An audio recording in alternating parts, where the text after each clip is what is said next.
sur Mystic Moon, l'ésotérisme pour tous. Bonjour à toutes et à tous et bienvenue sur Mystic Moon, l'ésotérisme pour tous. Aujourd'hui, je vous retrouve pour vous parler du sabbat de Ostara, l'équinoxe de printemps. Je vais vous parler de manière assez générale du sabbat d'Ostara. Ensuite, je vous parlerai un peu plus de comment moi je le vis, ce que je ressens par rapport à ce moment de l'année. Et puis en même temps, en fait, je vais vous faire un DIY, si je peux dire. Je vais en fait dessiner sur un œuf en bois et je vais préparer mon hôtel pour le sabbat d'Ostara. Comme ça, vous aurez des éléments d'explication et puis aussi vous aurez des éléments d'inspiration. J'en parlerai que de manière générale puisque vous retrouverez en dessous de cette vidéo un lien qui vous amène vers plusieurs articles sur le sabbat, à savoir un article qui vous explique l'histoire, les traditions, symboles et correspondances du sabbat d'Ostara. Il y a aussi un article sur les activités que l'on peut faire pendant ce sabbat. Et enfin, vous retrouverez aussi plusieurs rituels que vous pouvez réaliser pour célébrer Ostara. L'équinoxe de printemps. Du coup, c'est un sabbat qui a lieu entre le 20, 21, 22 mars, ça dépend des années, puisque ça correspond au mouvement du soleil et que le soleil, chaque année, ça bouge un petit peu au niveau des dates. Donc il n'y a pas une date spécifique en soi pour célébrer le sabbat d'Ostara et du coup l'équinoxe de printemps, même si dans certaines traditions, ils ont décidé d'une date clé, comme par exemple le 21 mars. Donc l'année où je filme cette vidéo, on est en 2020 et donc cette année il a lieu par exemple le 20 mars. C'est un sabbat qui est hyper intéressant pour la notion déjà d'équilibre et d'harmonie, je trouve, un peu comme, enfin c'est pas que un peu, comme le sabbat de Mabon qui est l'équinoxe d'automne, puisque la nuit de ce sabbat, la nuit de l'équinoxe, la nuit est d'égale durée à la journée en fait. C'est-à-dire que la nuit et le jour se partagent exactement la même durée. On est à moitié-moitié, 50-50. Et c'est ça en fait qui nous appelle à cette idée d'harmonie et d'équilibre. Et après ça, on va basculer où la journée va prendre le pas sur l'obscurité, la lumière prendre le pas sur l'obscurité. Et donc les journées seront plus longues que les nuits. Moi je le vis très clairement de manière assez intense parce que pour ceux ou celles qui ne savent pas, je vis au nord de la Suède, en Laponie. Et de ce fait, les saisons, on les vit différemment qu'en France par exemple. C'est beaucoup plus intense, c'est beaucoup plus marqué. Déjà, au moment où je vous parle, moi j'ai de la neige encore partout. Donc je vous parle, il est mi-mars, donc on est à quelques jours de l'équinoxe.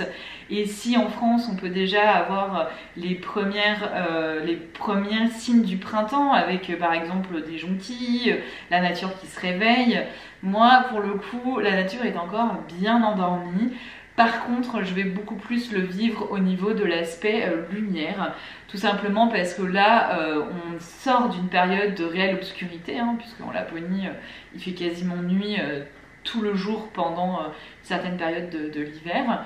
Et là, très très vite en fait, depuis quelques jours, la lumière est vraiment revenue et donc les journées sont déjà beaucoup plus longues en fait que ce qu'on a pu avoir jusqu'à maintenant. Donc moi je vais surtout le vivre pas tant sur l'éveil de la nature, parce qu'on est encore quand même sur quelque chose de bien endormi, mais plutôt sur le retour de la lumière et le retour du soleil. Et c'est pour ça que souvent on va associer le sabbat d'Ostara à un sabbat de feu, comme Imbolc par exemple, puisque il y a cette notion du soleil qui revient.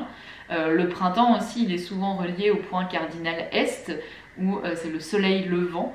Donc voilà, il y a vraiment cette notion de réveil et de feu. C'est une très bonne transition avec l'idée que Ostara, du coup, c'est un symbole de renaissance, puisque on sort de l'hiver pour pouvoir rentrer dans cette zone de l'année où on est beaucoup plus dans l'expansion, dans l'action, et on se tourne beaucoup plus vers l'extérieur. C'est-à-dire que pendant toute la période hivernale, on est beaucoup plus dans l'introspection, on va beaucoup plus travailler à l'intérieur de soi. Et Imbolc marquait déjà en fait le début de ça y est, on va pouvoir commencer à sortir de cette introspection. Donc c'était une période de bilan où on était en train de réfléchir à tout ce qu'on avait appris pendant l'hiver sur plutôt quelque chose d'intérieur, à l'intérieur de soi. Et du coup là on va vraiment complètement sortir de cette période d'introspection. Le bilan a été fait, on va pouvoir rentrer en fait dans l'action. Et c'est pour ça aussi qu'il y a cette idée de planter à Ostara. C'est le printemps, donc on commence en fait à planter, à semer ses premières graines pour pouvoir mettre en place des choses de manière matérielle, de manière pratique. Ça me fait aussi beaucoup penser à l'aspect du soleil. En fait, pour moi, la magie solaire, c'est vraiment une magie qui appelle à l'action, au matériel, à l'énergie de la Terre aussi, et Ostara est complètement dans cette idée-là, je trouve. Donc il y a cette idée d'équilibre, il y a cette idée de renouveau, de renaissance, de lumière, et il y a aussi du coup une idée de fertilité, hein. Je vous ai déjà un petit peu évoqué ça quand je vous parle de planter sa graine, de semer ses graines, c'est du coup planter ses idées, planter ses projets, ou planter réellement en fait les premiers plans pour la période estivale. Et du coup il y a aussi cette idée voilà, de fertilité, de fécondité qui est liée au printemps, et c'est pour ça aussi qu'on a tous ces symboles qui sont liés à l'œuf, et c'est pour ça aussi que j'ai envie de travailler avec l'œuf dans cette vidéo, vous montrer comment on peut décorer un œuf qui soit pas forcément un œuf de Pâques comme on peut le voir dans la tradition plus chrétienne, où on est sur des couleurs pastel avec des petites frises, etc. On peut aussi travailler avec des symboliques qui sont liées à la fécondité, à la fertilité. Donc Ostara finalement ça va être, suivant le type de personne que l'on est, ça va être le moment en fait où enfin on va pouvoir passer à l'action. Donc ça c'est mon type de personne, c'est-à-dire que je pense que vous pouvez le voir, je suis très active, je lance toujours plein de projets, j'ai 1 milliard d'idées, et pourtant sachez que j'essaye de me freiner pendant toute cette période hivernale, pour attendre en fait le bon moment pour agir, le bon moment pour passer à l'action, où je sais que les énergies sont là en fait pour m'aider à passer à l'action, qui est le printemps. Donc pour moi c'est vraiment le moment où ça y est, enfin je vais pouvoir concrétiser plein de choses que j'ai en tête depuis longtemps. Et inversement, peut-être que pour des personnes pour qui c'est plus difficile de se lancer, c'est plus difficile de passer à l'action, là vraiment vous avez une énergie en fait, et vous avez la nature avec vous pour pouvoir vous lancer. Donc si vous faites partie de cette équipe là, je vous invite du coup à réfléchir là très concrètement en fait à comment vous pouvez passer à l'action, à réfléchir à ce que le printemps en fait peut vous apporter sur le fait de planter des nouveaux projets, des nouvelles idées, et voilà vraiment de se lancer en fait, de plus attendre, ça y est, l'hiver est terminé et on peut se tourner vers l'extérieur maintenant et profiter de la lumière en fait pour faire naître ces projets. Donc pour moi, n'importe quel sabbat, je vous le dis à chaque fois, c'est avant tout une célébration, c'est-à-dire que oui, il y a des rituels qui peuvent être faits pendant ce moment-là, parce que c'est un pic d'énergie en fait, hein, les équinoxes, les solstices et les entre-deux, qu'on appelle dans la roue de l'année païenne, éditée, créée par la Wicca, les sabbats majeurs. Donc par exemple, le prochain après Ostara, c'est Beltane. Ce sont des pics d'énergie, c'est vraiment des moments où on peut en profiter pour faire différents rituels, et je vous en propose d'ailleurs, comme je vous disais, dans des articles sur le webzine en lien sous la vidéo.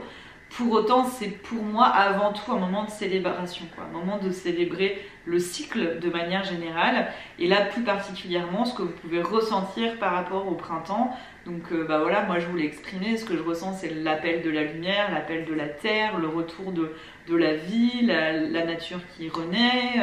C'est tous ces éléments-là en fait que j'ai déjà juste envie de célébrer, quoi, de prendre ce temps-là. Pour nous en plus c'est d'autant plus peut-être important parce que le retour de la lumière on le vit de manière beaucoup plus intense, hein, par rapport à là où on vit, où c'est une fête, quoi, de revoir le soleil, de profiter de la lumière. Avec la lumière pour nous c'est aussi plus de chaleur. Ça aussi c'est très important, mais je pense qu'on le vit aussi quand on est en France, hein, c'est-à-dire que même si les hivers sont moins froids, pour autant il y a quand même le froid qui s'est installé, et là avec le retour du soleil et les journées plus longues, on va aussi profiter de plus de chaleur, et quand je parlais de se tourner vers l'extérieur, c'est aussi pouvoir profiter plus de l'extérieur. Donc si vous avez aussi l'occasion de célébrer en extérieur, je vous invite vraiment à le faire. Ça ne vous empêche pas de faire aussi une cérémonie, un rituel en intérieur qui soit plus long, qui soit peut-être plus élaboré, et que c'est plus facile du coup pour vous de le faire en intérieur. Mais profitez quand même, si vous pouvez, d'aller en nature, d'aller dans une forêt, d'aller dans un parc, peu importe la nature que vous avez autour de chez vous, pour juste ressentir ces énergies du printemps qui arrivent là, et le célébrer, quoi. Il y a un truc que j'aime bien faire aussi d'ailleurs au printemps, c'est ressentir et travailler avec l'énergie des arbres, puisque pendant cette période en fait la sève des arbres va commencer à remonter quoi. Donc pour la période automnale en fait, pendant la période automnale, la sève des arbres va commencer à descendre et à l'hiver elle va être vraiment sous terre si je peux dire, et là du coup elle va remonter. En remontant dans les arbres, elle va aussi impulser une nouvelle énergie. Donc aussi allez vous connecter à l'énergie des arbres là pendant cette période, je trouve que c'est hyper intéressant et c'est quelque chose qui peut être fait, des arbres en général, on peut en trouver un petit peu partout et je vous invite vraiment à aller essayer en tout cas de prendre le temps de comprendre les énergies qui vous entourent, quel est l'impact que ça a sur vous, comment vous pouvez en profiter, en bénéficier. Et voilà, et du coup, entre autres, le travail avec les arbres, mais après, ça peut être aussi plein d'autres choses. Et donc, du coup, il y a la préparation de l'hôtel, et pour moi, la préparation de l'hôtel, c'est un moment qui est hyper important. Donc, je vous ai déjà fait des vidéos pour Yule et pour Imbolc sur la préparation de notre hôtel. Donc, on a un hôtel qui est réservé à ça, en fait, au cycle des saisons, au sabbat. C'est l'hôtel principal, si je peux dire, où on célèbre ensemble à deux avec Alix tous ces moments de l'année. Et j'aime beaucoup parce que pour moi c'est vraiment un moment de méditation finalement et de réflexion sur qu'est-ce que c'est que ce sabbat pour moi, qu'est-ce qu'il représente et comment j'ai envie de travailler avec ces énergies en ce moment et comment j'ai envie d'honorer la nature, d'honorer le cycle. Et je vais du coup le matérialiser, le symboliser avec différents éléments. Donc c'est des symboles et puis aussi ce qu'on appelle des correspondances. Donc les correspondances, comme je dis toujours, il n'y a rien de scientifique, hein, c'est très propre à chacun, mais je vous en propose quand même aussi dans l'article des histoires et correspondances d'Ostara, vous pouvez vous en inspirer, mais c'est bien aussi de se laisser inspirer par soi-même et par ses ressentis. Du coup ça va être des correspondances liées à des couleurs, liées à des plantes. Ça peut aussi être lié à des pierres, des divinités, des entités. Voilà, ça peut être aussi lié du coup, comme je disais, à des symboles qui représentent pour nous le sabbat. Donc c'est un moment de réflexion et puis après quand je vais mettre en place l'hôtel, finalement je commence déjà la célébration, je commence déjà mon rituel qui va se faire du coup sur plusieurs temps, plusieurs étapes. Je vais commencer du coup à inscrire mes intentions, je vais commencer à me connecter aux énergies du sabbat, aux énergies de la nature, me connecter à cette nouvelle étape du cycle. Donc pour moi vraiment le travail il commence dès la préparation de l'hôtel, hein, où je vais mettre toutes les choses en place qui vont me servir aussi ensuite pour la célébration et pour le rituel. Alors nous en extérieur, très clairement, il y a de fortes chances que j'aille en forêt pour pouvoir, comme je disais, bénéficier de l'énergie des arbres, de la sève qui remonte, de profiter des rayons du soleil. Mais il y a peu de chances qu'on fasse la célébration d'Ostara en extérieur, tout simplement parce que chez nous, on est autour de 0 degré en ce moment et on a encore beaucoup de températures négatives, autour de -5.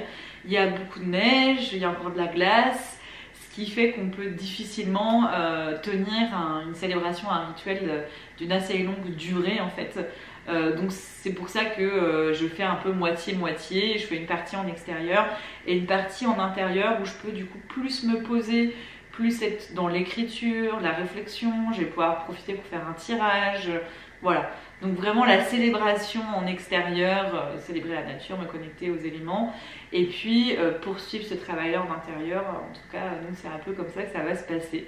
Après, si vous avez déjà une météo qui permet beaucoup plus facilement de le faire en extérieur, que vous avez accès à la nature, célébrer Ostara en extérieur, c'est quand même juste génial. Donc voilà, si vous pouvez, faites-le quoi.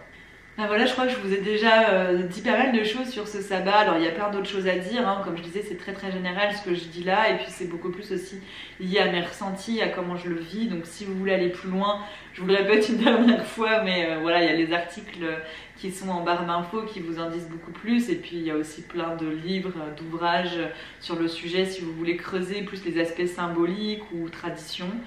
En tout cas, j'espère que ça vous aura plu, que ça vous aura permis d'y voir un petit peu plus clair potentiellement. Je me dis que partagez-moi ce que je ressens, ça peut aussi vous faire comprendre ce que vous ressentez, même si c'est différent. Et puis que ce soit la décoration de l'œuf ou de l'hôtel, que ça vous aura inspiré et donné des idées. Merci beaucoup de m'avoir suivi, merci beaucoup pour ce moment de partage. Je vous souhaite un joyeux Ostara et je vous dis à bientôt sur Mystic Moon. C'était Mystic Moon, l'ésotérisme pour tous.